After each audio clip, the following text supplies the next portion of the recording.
Bienvenue à tous pour cette présentation commune entre la société Leica et la société Autodesk. Le but de cette présentation, c'est de vous présenter un workflow partant de la capture réalité jusqu'à la modélisation. Vous n'êtes pas obligé de partager votre caméra, hein, c'est juste les présentateurs qui partageront la caméra, puis après on la coupera. Jean-Nicolas va nous faire une présentation, bien sûr, sur la partie Leica, et je laisserai se présenter. Et puis moi-même, donc Olivier Bell, je vous présenterai la partie sur Autodesk. Quelques mots sur les présentateurs. Donc, je suis un peu mal poli, je vais commencer par moi-même. Donc, je m'appelle donc Olivier Bail et je fais partie de la société Autodesk depuis maintenant 12 ans. 24 ans d'ancienneté. Mon métier, c'est de présenter les solutions Autodesk, qu'elles soient logicielles ou qu'elles soient solutions cloud. Pour ceux qui ne connaissent pas, il y a un blog qui s'appelle Village Beam où vous trouverez toutes les informations disponibles sur les logiciels Autodesk. Ce ne sont pas des informations commerciales, mais plus des informations techniques. J'ai une chaîne YouTube.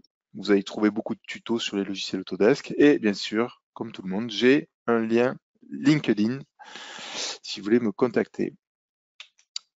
À toi, Jean-Nicolas. Merci Olivier. Donc, merci déjà à tous de votre présence. Je vois qu'il y a plusieurs centaines de personnes présentes, donc ça fait plaisir de tous vous accueillir aujourd'hui, chacun chez soi. Et puis, donc pour me présenter, donc Jean-Nicolas Dorveler, je suis géomètre depuis quelques années. En fait, j'ai commencé en cabinet de géomètre expert au début de ma carrière, on va dire. Donc j'ai un gros background sur la partie station totale, GNSS. Voilà. Donc bon, finalement, j'arrive avec 13 années d'expérience, plutôt dans le développement commercial de solutions sur des marchés topo, et puis plus spécialement, plus récemment, je dirais, spécialisé dans le scanning 3D.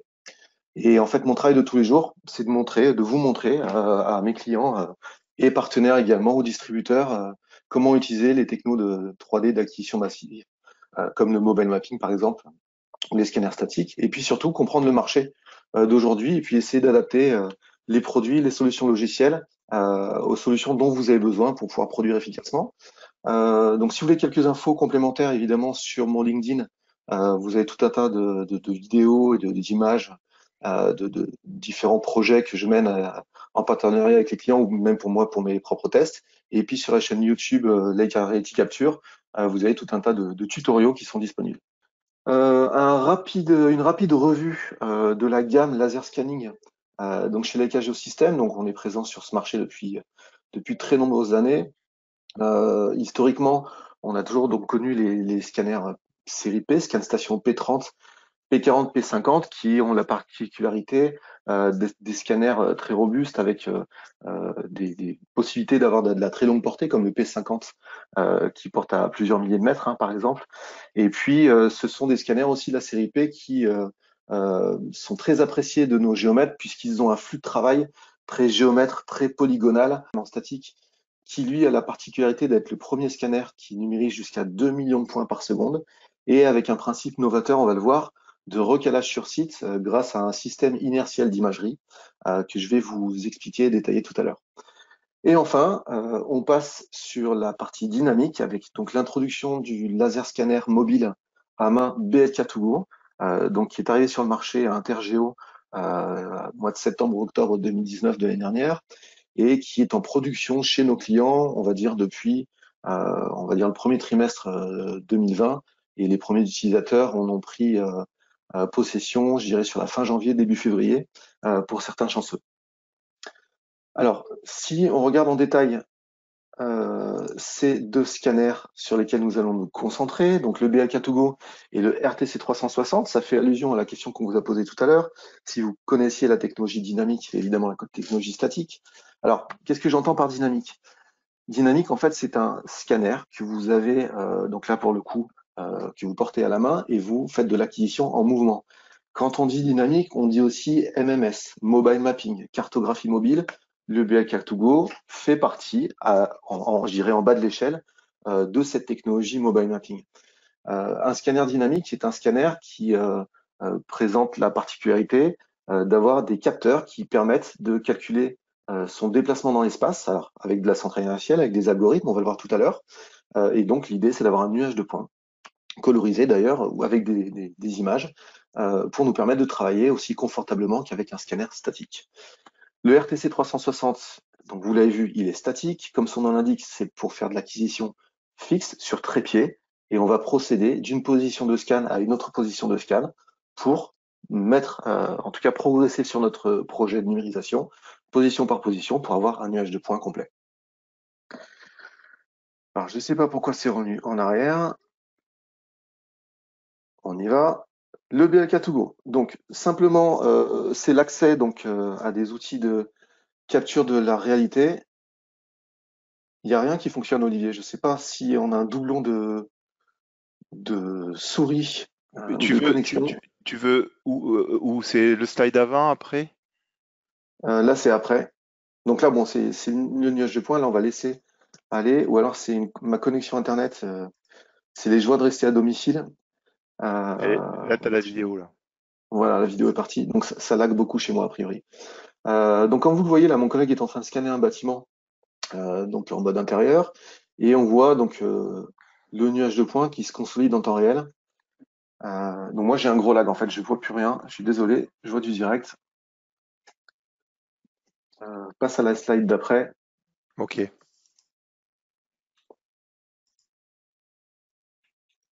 Celle-là. Ok, désolé pour ces petits troubles de connexion. Donc sur les specs techniques, le BLK2Go, comme vous pouvez le voir, il fait donc 775 grammes, donc c'est dans la main, batterie comprise. Vous n'avez pas de câble, vous n'avez pas de sac à dos, tout se tient dans la main et vous démarrez par un seul et unique bouton. Vous avez un indicateur de statut LED qui est affiché sur la base du scanner, qui vous permet de savoir si le scanner est juste allumé ou s'il est en acquisition par exemple. Ensuite, vous avez donc du Wi-Fi pour se connecter à un smartphone ou une tablette, et vous avez un système d'imagerie qui vous permet d'avoir des images sphériques grâce aux 3 caméras de 4,8 mégapixels. Et ces systèmes d'imagerie est complété par ce qu'on appelle un système d'imagerie de détail, qui permet en fait de capturer une image vous-même avec ce fameux bouton d'allumage et de démarrage qui sert aussi donc à capturer l'image pour avoir une information géotaguée. Et donc cette image sera associée à sa position dans le nuage de points. On a 3 batteries qui vous permettent de faire 45 minutes d'autonomie par batterie. Et si on rentre dans les specs techniques au niveau de l'acquisition pure, c'est un scanner qui vous permet d'aller jusqu'à, en tout cas de numériser à 420 000 points par seconde, et sa portée minimum étant de 0,50 cm jusqu'à 25 mètres, donc en intérieur comme en extérieur.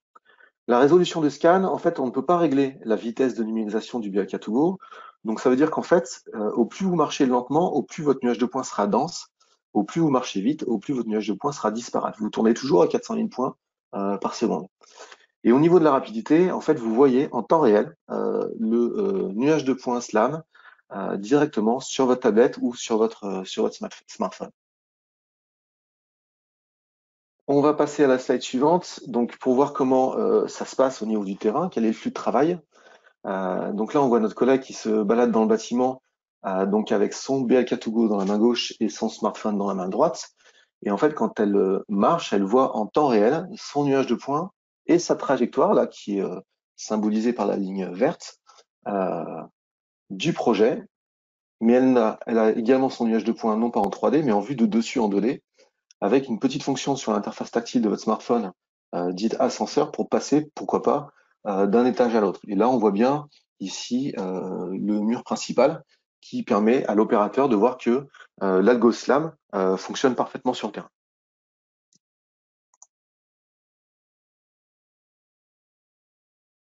Ok, je reviens juste à la slide d'avant. Donc, ce qu'il vous faut sur le terrain, c'est l'applicatif donc BLK2Go qui est disponible en téléchargement sur l'App Store. Donc, quand vous recevez votre BLK2Go, c'est la première chose que vous allez faire. Vous allez télécharger cette application. Et cette application, en fait, elle va vous servir à gérer les dossiers de numérisation, créer un nouveau dossier, par exemple.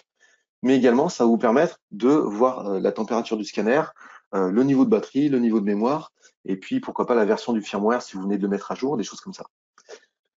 Donc, pour synthétiser, vous avez besoin de quoi pour utiliser un BLK2Go? Évidemment, le laser scanner BLK2Go, votre interface pour le piloter, et puis une licence de registre 360 qui va vous permettre d'importer les données du BLK2Go. Donc, vous allez connecter votre BLK2Go en Wi-Fi à votre ordinateur ou en câble USB-C. Pour des raisons de taux de transfert, le câble USB-C sera évidemment bien plus rapide. Et vous allez donc vider les données de la mémoire interne du BLK2Go vers votre PC. Et le logiciel Register 360 va calculer la trajectoire du système et donc vous sortir un nuage de points. Mais il peut également faire de l'assemblage nuage-nuage dans le cas où vous avez fait plusieurs sessions de numérisation sur le terrain. C'est un petit peu le même principe que deux positions de scan statique entre elles pour faire de l'assemblage nuage-nuage. Je passe à la slide suivante donc pour vous montrer à quoi ressemble du nuage de points du BLK2Go. On voit ici qu'on rentre donc dans nos locaux de Nanterre, Leica Geosystems, où on a le nuage de points colorisé et les pastilles rouges que vous voyez, ce sont les images sphériques qui ont été automatiquement générées par le logiciel et qui sont paramétrables en termes de distance entre elles. Je m'explique, quand vous videz les données d'un BLK2Go, vous dites au logiciel, moi je veux une image sphérique générée tous les 1, 2, 3, 4, 5, 6, 7, 8, 9, 10 mètres, en fonction de l'environnement dans lequel vous voulez avancer. Et en fait, ces images sphériques sont issues des 3 caméras que vous avez sur le BLK2Go, et ça forme donc cette image pour pouvoir vous permettre d'avoir de l'image associée et coaxiale au nuage de points. Alors, pourquoi c'est intéressant d'avoir une image coaxiale au nuage de points? Parce que ça vous permet déjà de lever toute ambiguïté. Quand vous avez un doute sur votre modélisation ou votre digitalisation dans le nuage de points, le fait d'avoir l'image associée au nuage de points va vous permettre de voir vraiment où est-ce que vous êtes.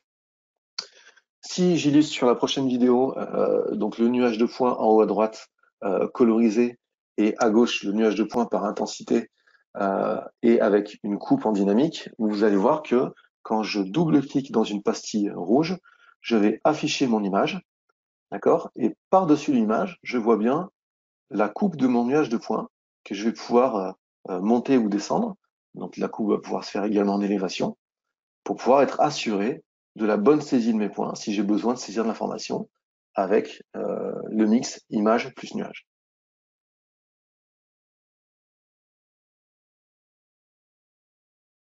Slide suivante, on va passer maintenant au RTC 360. Donc c'est un scanner qui est effectivement très rapide de par ses 2 millions de points secondes, agile parce qu'il est très léger et précis de par la qualité de son capteur. On est sur 5,35 kg de masse là pour cet outil. On le pilote avec un écran tactile qui est sur le côté du scanner, mais vous pouvez également le piloter avec votre smartphone ou votre tablette pour tirer bénéfice de l'assemblage et de la registration sur site. Vous avez, comme le BLK2Go, un indicateur d'état de statut par LED. Ça vous permet de voir, quand vous êtes un petit peu loin du scanner, ce que le scanner est en train de faire. Et évidemment, le Wi-Fi va permettre la connexion entre une tablette et votre scanner. Au niveau du système d'imagerie, donc vous avez 3 caméras 36 mégapixels qui vous permettent d'avoir de l'imagerie en HDR. Donc le terme HDR, maintenant tout le monde le connaît. C'est la particularité d'avoir 3 types de prises de photos, surexposées, sous-exposées et je dirais moyennées, de façon à avoir une image tout à fait bonne dans n'importe quelle condition de luminosité. Par contre, la particularité de l'HDR chez Leica Geosystems, c'est qu'il est dynamique. On va voir que quand on va dans une image sphérique dans notre logiciel, on va pouvoir nous-mêmes ajuster la luminosité du panoramique 360 pour pouvoir mieux voir les informations qui sont dans l'image. Au niveau de la navigation, donc on est basé sur un système inertiel visuel. Je vais vous le détailler juste après, qui s'appelle donc le VIS. Et ce VIS est couplé à un altimètre, une boussole et un système de captation GNSS pour positionner au mieux, évidemment GNSS en extérieur, votre scanner sur le terrain. Vous avez 2 batteries qui sont intégrées dans le carter latéral du scanner qui vous donne une autonomie de 4 heures. On livre 4 batteries par défaut avec le système, ce qui vous permet de travailler une bonne journée. Et la mémoire, en fait, est donc dans un stick amovible USB 256 Go qui vous permet donc de récupérer les données à l'issue de votre chantier pour pouvoir les mettre dans votre PC et vider les données. Sur les specs d'acquisition, donc je vous l'ai dit, technologie, donc temps de vol ultra rapide pour aller jusqu'à 2 millions de points par seconde. On a une portée comprise entre 50 cm et 130 mètres, en extérieur comme en intérieur. Une fonction qui est très intéressante et assez novatrice également, c'est cette fonction de double scan qui vous permet en fait de supprimer les objets en mouvement. Si je me mets en place sur ma position de scan 1, je tourne, je mets en place le double balayage. Le scan en fait va tourner 2 fois sur cette même position et les objets qui sont présents dans une position et qui ne sont pas présents dans l'autre, en fait, vont être nettoyés automatiquement. Ça vous permet de récupérer de l'information sur votre logiciel de traitement déjà pré-nettoyé. Et je peux vous garantir que le temps passé à nettoyer du nuage de points, des fois peut être un petit peu complexe, donc c'est bien de l'avoir en amont sur le terrain. Vous pouvez également nettoyer évidemment dans Register 360 d'autres objets. La résolution des scans, on l'a simplifiée, on a 3 niveaux de résolution, on va de 3 jusqu'à 12 mm à 10 mètres, et donc de 1 minute 40 pour les temps de scan les plus longs, et 25 secondes pour la position de scan à 360 hors couleur, typiquement en mode levé d'intérieur, euh, sur cette résolution de 12 mm à 10 mètres. Pour ces 3 niveaux de résolution et donc ces 3 temps passés par position de scan, vous rajoutez 1 minute pour avoir une image Full HDR 360.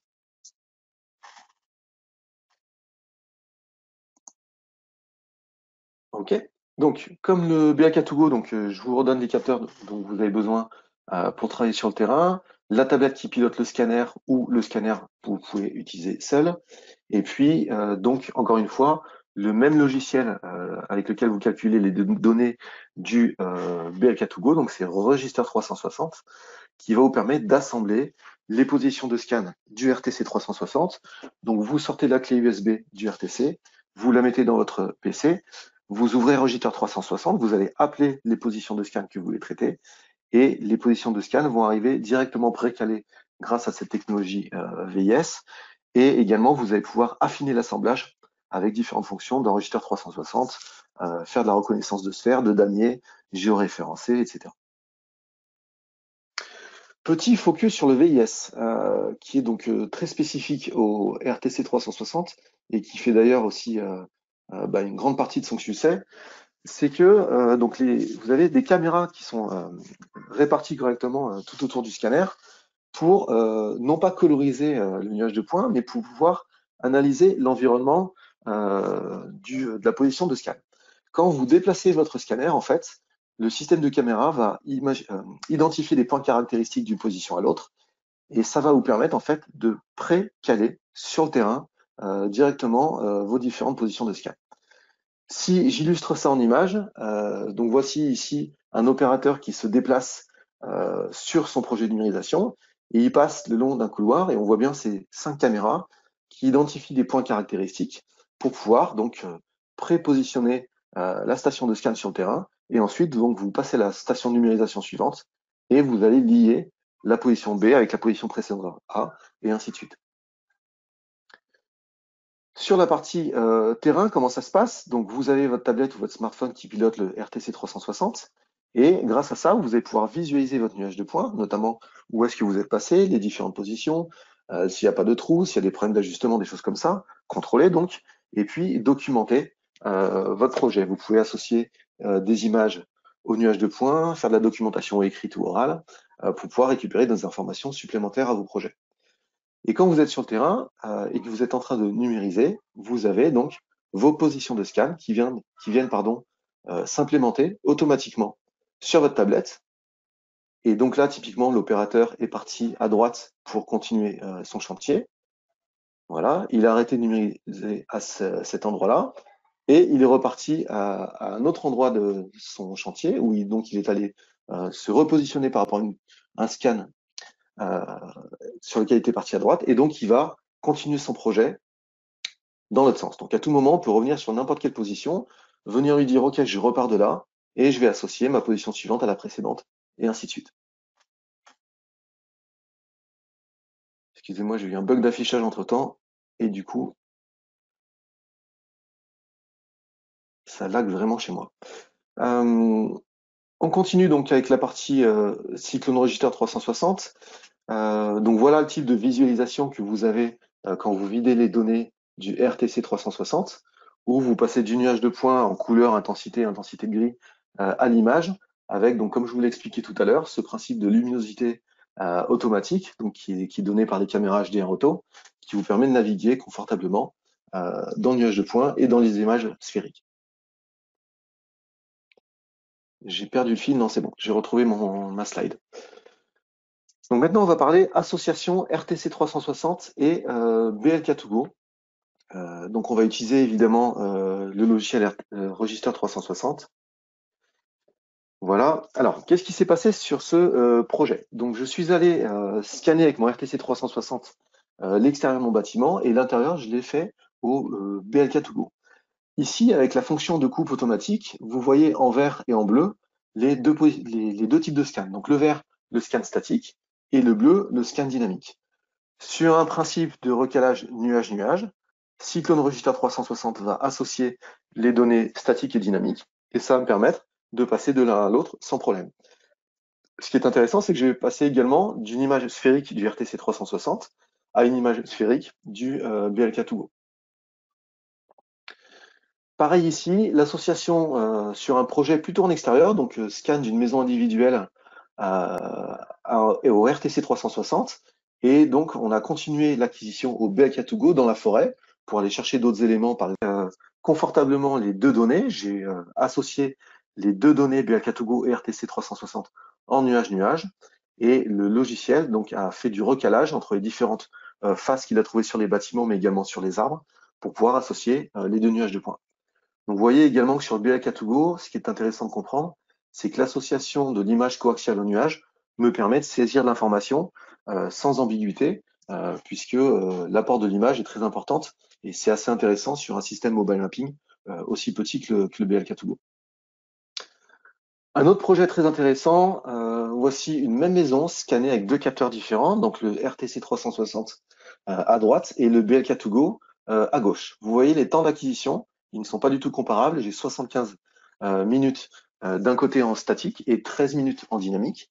Alors on va le voir, les données ne sont pas tout à fait les mêmes, mais en tout cas le temps d'acquisition est assez bluffant avec le BLK2Go. Tout dépend vraiment de ce que vous voulez, du niveau de détail que vous voulez, en fonction des résolutions que je vous ai donc amené tout à l'heure. On va voir que la densité du nuage de points n'est pas la même sur le BLK2Go. Et pour autant, on va voir que la précision globale entre les deux projets est tout à fait satisfaisante, encore une fois, en fonction du type de dessin que vous voulez générer et du type de modélisation que vous voulez mener à bien. Si ces deux projets, je les importe dans Revit. Donc en haut, le RTC 360, où donc là, pardon, l'opérateur est donc en train de dessiner les extérieurs de murs principaux sur le RTC 360 et il va faire de même sur le BLK2Go. Et on va voir la cote générale de largeur du bâtiment qui est en fait la même. C'est-à-dire que ce qu'il faut comprendre, c'est que sur la précision absolue de vos projets, qu'ils soient acquis en dynamique ou en statique, vous allez avoir que très peu d'écart.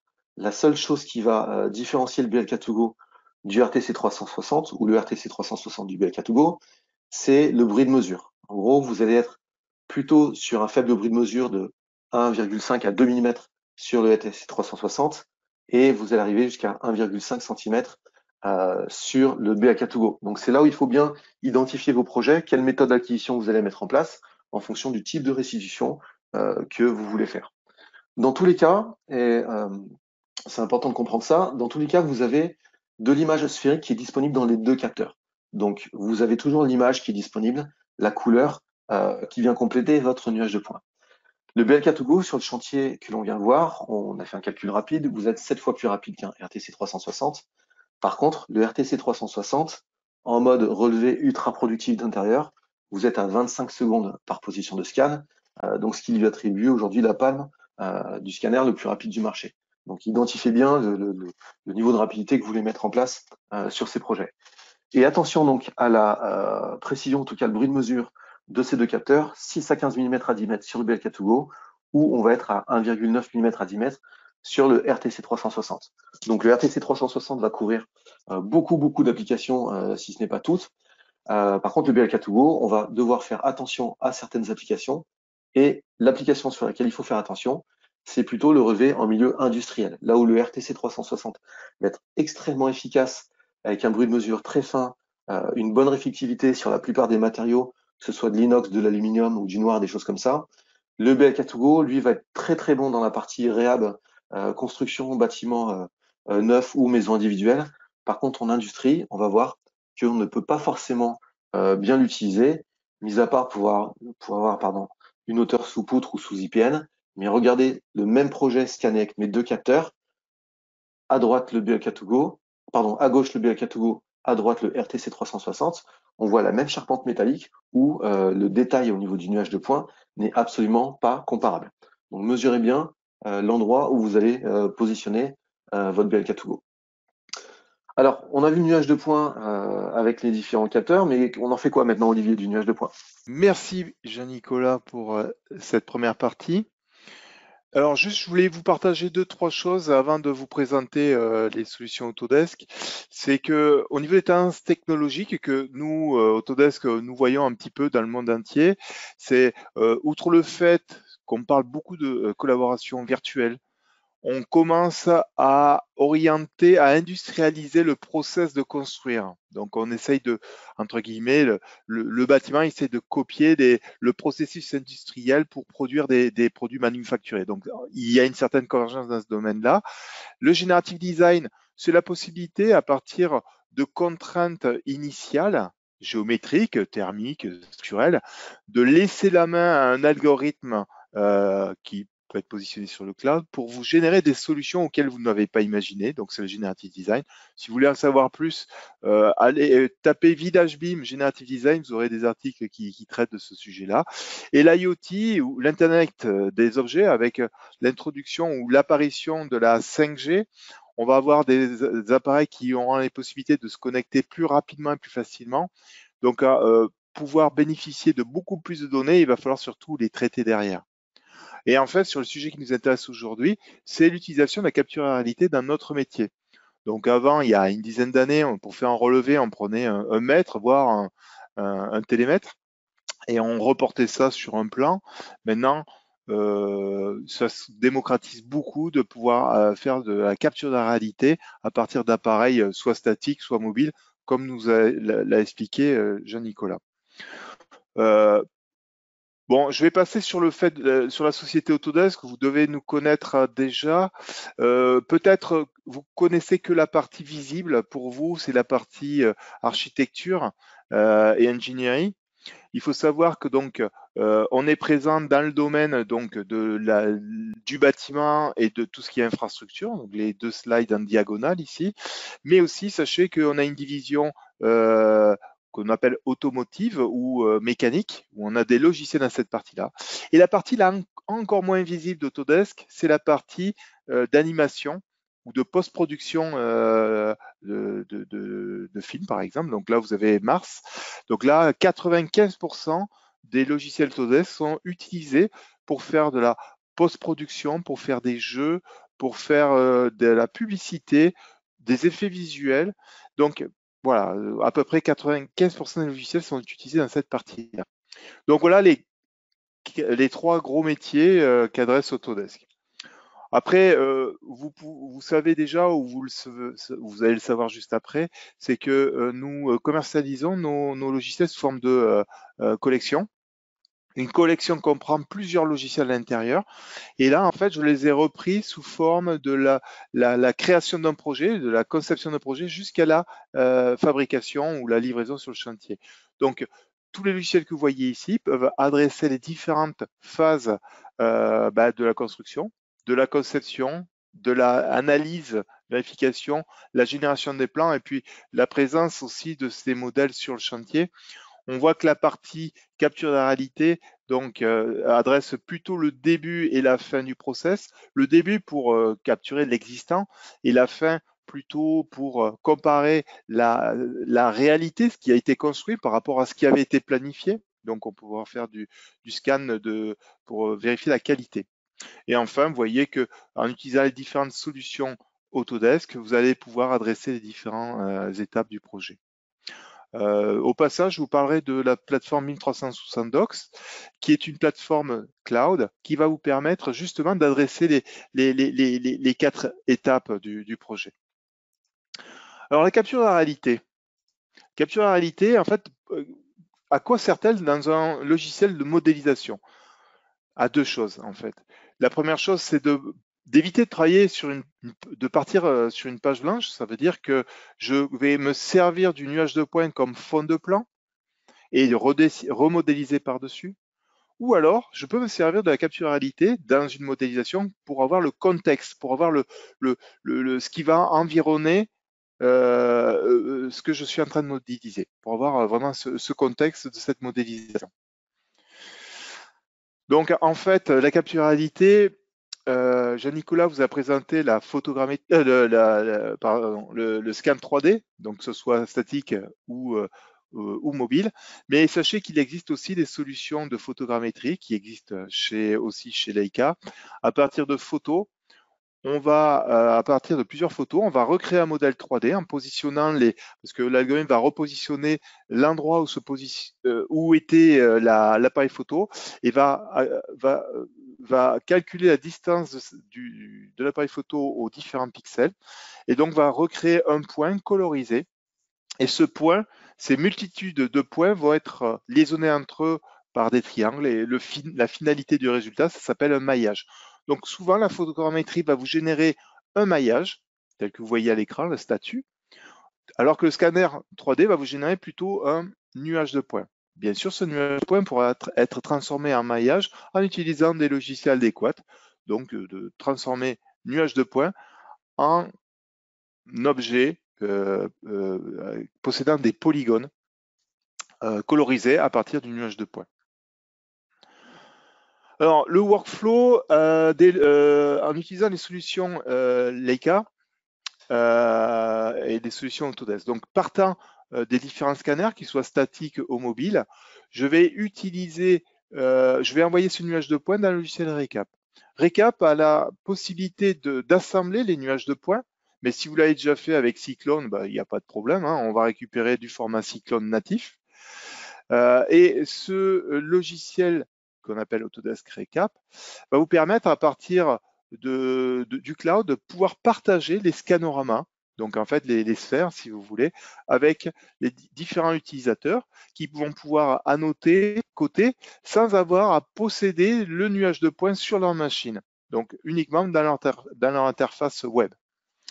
Et aussi, une des finalités du logiciel Autodesk Recap, c'est de créer un format RCS ou RCP, Reality Capture Source ou Reality Capture Project, pour utiliser ce nuage de points dans les logiciels de modélisation de la société Autodesk, tels que AutoCAD, Revit, Navisworks, Inventor, 3ds Max et tous les verticaux qui se positionnent sur AutoCAD. Donc, Recap, deux finalités: transformer le nuage de points dans un format qui soit lisible par les logiciels de modélisation Autodesk, et aussi de partager les scanoramas, les sphères si vous voulez, directement sur le cloud avec d'autres collaborateurs. Donc en fait, Recap Pro, je vous le montre. Recap Pro, c'est ce logiciel. Justement, donc ça c'est sur un exemple bien sûr issu du BLK2Go. Dans une des vidéos de Jean-Nicolas, vous l'avez vu. Donc là, en fait, moi, je vous le fais en live. Donc, vous voyez que c'est un nuage de points colorisé qui est peut-être un peu moins dense qu'un scanner statique. La densité du nuage de points va dépendre en fait du temps que vous allez passer dans la zone. Voilà. Et je vais posséder les mêmes options telles que prendre des distances. Par exemple, ici, vous voyez. Bon, après, la précision de la distance dépendra de votre clic à la souris, hein, et bien sûr de la précision du scanner aussi. On va pouvoir aussi faire isoler des points. Par exemple, ici, je vais prendre quelques points qui appartiennent au sol. Je tape Entrée et automatiquement, vous voyez, il me repère ici le sol. Et qu'est-ce que je vais faire? Je vais pouvoir peut-être l'enregistrer. Je vais l'appeler sol. Voilà. Cette zone, elle est sauvegardée, vous la retrouvez ici. Pardon.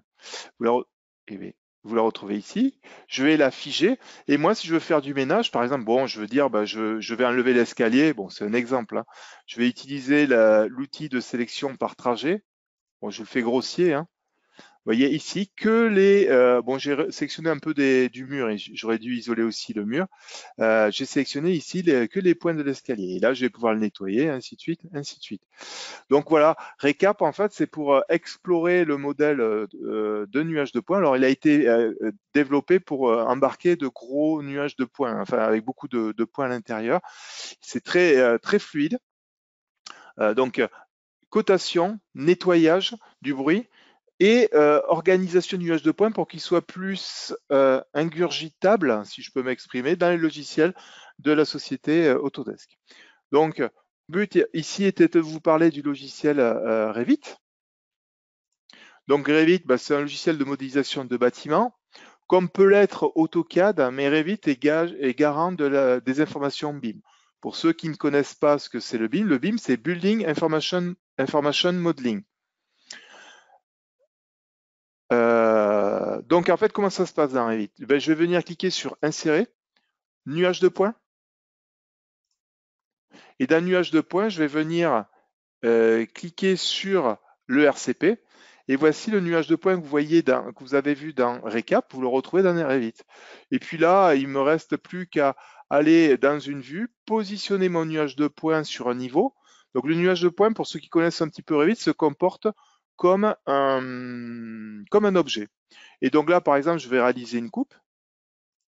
Dans cette coupe, je vais gérer sa profondeur et je vais aller directement à la coupe. Vous voyez ici la coupe de mon nuage de points. Et alors, en fait, comment ça se passe pour modéliser? Je vais aller sur un niveau, ici. Je vais venir sélectionner dans le mode architecture, par exemple, un mur. Je sélectionne le type de mur. Bon, là, je vous le fais rapide. Hein. Vous sélectionnez après un mode de saisie, donc nu extérieur. Et là, je vais venir m'accrocher, puisque Revit possède un mode d'accrochage sur les points. Et là, vous voyez, je viens de modéliser un premier mur. Je vais en modéliser un deuxième. Et je vais utiliser l'outil association de murs là pour avoir l'intersection. Et lorsque vous avez fait ça, la modélisation, vous voyez, bon là j'ai modélisé un petit peu plus haut que le mur, je vais pouvoir travailler en 3D ici et diminuer la taille du mur. Bon là je vous le fais au pif parce que je vous le fais rapidement, mais vous allez pouvoir vous le faire comme ça. Jean-Nicolas nous parlera après de plugins qui s'installent sur AutoCAD et sur Revit pour vous aider à cette modélisation-là. Et lorsque vous aurez bien travaillé, donc je vais passer sur le fichier finalisé, vous allez obtenir ça. Il s'agit du siège social Leica à Nanterre, où là, en fait, j'ai mixé, donc vous allez voir, je vais enlever la modélisation que j'ai réalisée, et je vous affiche le nuage de points que vous aviez tout à l'heure. Voilà, il est là. Ok. Je lui ai associé ce scan dynamique à un scan statique. Voilà, donc qui concernait beaucoup plus de pièces. Et une fois modélisé, ça donne cela. Donc, une fois que vous avez modélisé cela, vous allez pouvoir bien sûr faire de la documentation, pouvoir faire des coupes. Par exemple, là, vous avez une coupe partielle du bâtiment, justement, qui nous intéressait. C'est la partie du scan mobile, là, avec le fameux escalier, où là, si j'enlève le scan, ou les scans, voilà. Vous voyez ici la partie de l'escalier modélisée à partir du nuage de points. Je n'ai pris aucune cote, je me suis accroché sur le nuage. Hein. Voilà. Et je peux faire après des vues en perspective. Voilà. Avec le nuage de points par-dessus. Mais si je ne souhaite pas le voir, je vais le désactiver. Et là, vous avez une perspective de cette partie-là du nuage de points.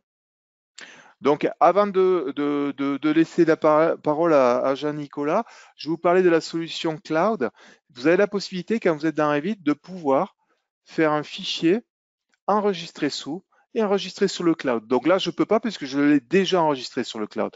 Quand je vais cliquer sur le bouton enregistrer, vous allez voir une petite information qui m'indique qu'il est en train d'enregistrer sur le cloud. Donc là, il vient de le faire, ou il est en train de faire. Si je vous montre un petit peu comment ça se passe, vous avez ici mon fichier Revit qui est donc dans un environnement cloud, donc qui s'appelle donc BIM 360.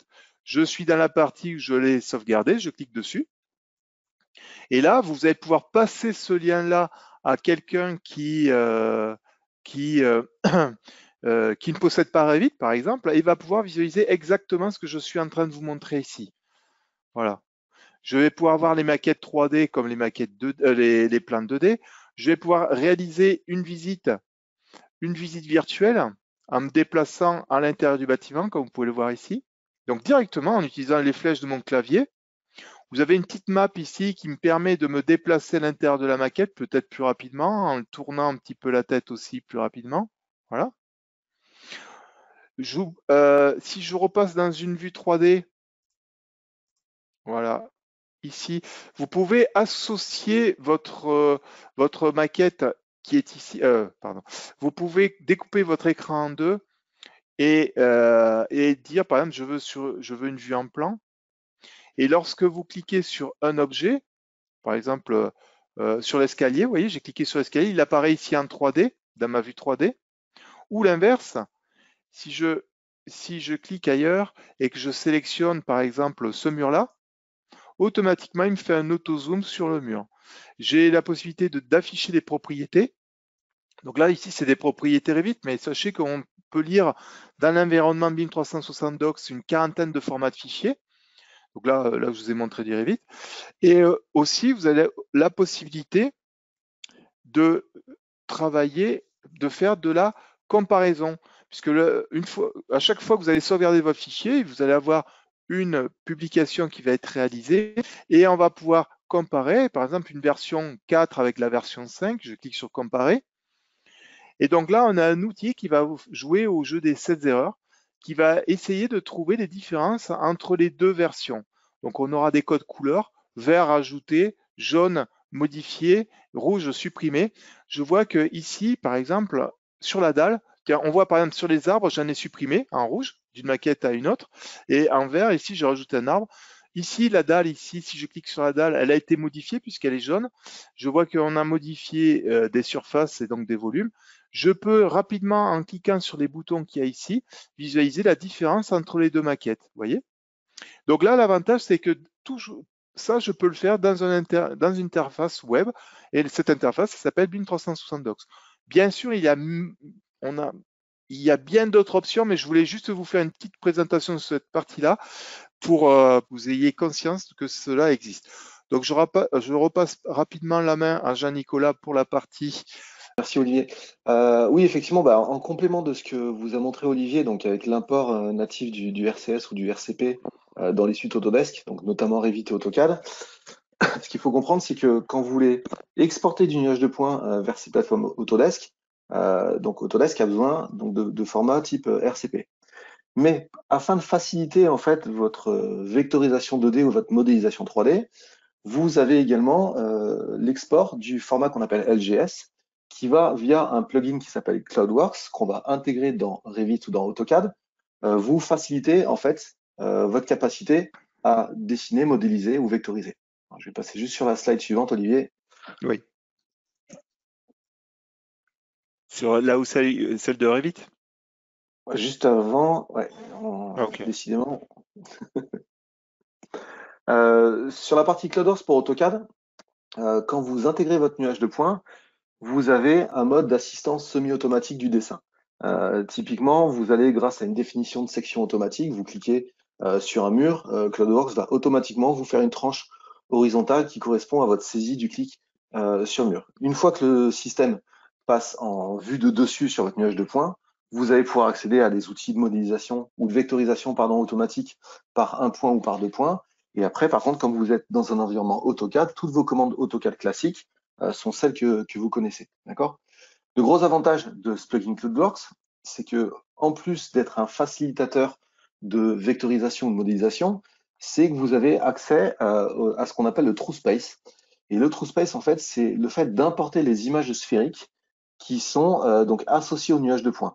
Et en fait, cette association, elle est intelligente puisque quand vous vous déplacez dans l'image sphérique, vous avez l'orientation de votre nuage de points qui correspond à votre image. Donc quand vous vous déplacez dans l'image, votre nuage de points bouge.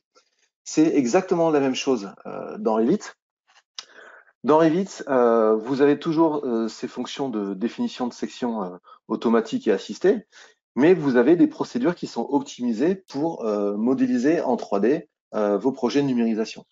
Même principe que dans CloudWorks pour AutoCAD, vous avez l'image associée au nuage de points pour notamment lever les ambiguïtés. C'est vrai que de temps en temps, quand vous avez un nuage de points où il y a un petit bruit devant ou une table ou une chaise, des choses comme ça, on va avoir du mal à saisir correctement l'information. Et l'apport de l'image est très intéressante pour mener à bien vos projets. Ce qui est intéressant de comprendre aussi, c'est que les images sphériques vont provenir de votre capteur Leica, RTC, P, etc., mais également du BLK2Go. C'est-à-dire que le BLK2Go va pouvoir, donc on va pouvoir voir les images du BLK2Go dans Revit et AutoCAD. Je m'éternise pas sur ce plugin CloudWorks. Pourquoi? Parce qu'il y a à peu près une semaine, donc on avait dispensé un webinaire fait par nos collègues du support technique. Donc n'hésitez pas, si vous n'étiez pas présent à ces webinaires, à m'envoyer un petit email. Je vous redirigerai vers les liens pour pouvoir les visualiser. Et évidemment, on est à votre disposition pour vous remontrer ça en live si vous le souhaitez.